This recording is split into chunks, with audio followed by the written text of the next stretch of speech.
அம்மா பகவான் விருப்பத்திற்கு இணங்க துவங்கப்பட இருக்கின்ற இந்த சேவா சமிதியை உடைய திரு சுரன் அவர்கள் துவக்கி வைப்பதும் தேவைப்படுபவருக்கு தேவைப்படுகின்ற நேரத்தில் தேவைப்படுகின்ற சேவையை சிறப்பாக செய்யக்கூடிய இந்த உன்னதமான பணியை இந்த சேவா சமிதி துவங்கி செயல்படுத்த இருப்பது நமக்கெல்லாம் மனநிறைவு தரக்கூடிய நிகழ்ச்சி.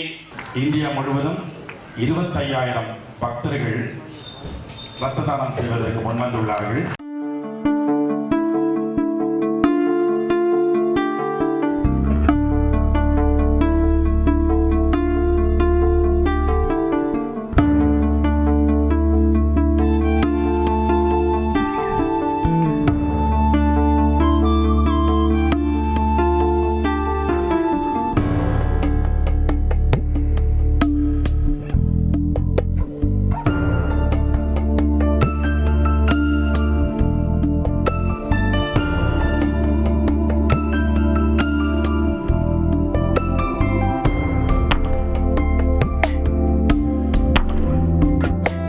பகவானோட பர்த்டே அதுவுமா ஸோ பிளட் டொனேட் பண்ணுறது வந்து நான் ரொம்ப ஹாப்பியாக நான் ஃபீல் பண்ணுறேன். பகவான் பிறந்த நாள் அதுவுமா பிளட் டொனேட் பண்ணதுக்கு ரொம்ப சந்தோஷமாக இருக்குது.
श्री महादेवे कृष्णां कांसोस्तिकां हिरण्यप्राकारां मात्रां जलन्तीं तृप्तां कल्पयन्तीं पद्मे स्थितां पद्मवर्णां काव्योपमये श्रियं चन्द्रां प्रभासां विदधां ज्वलन्तीं श्रियं लोके देव दृष्टावधानां तोतबिल्वः तस्य फलः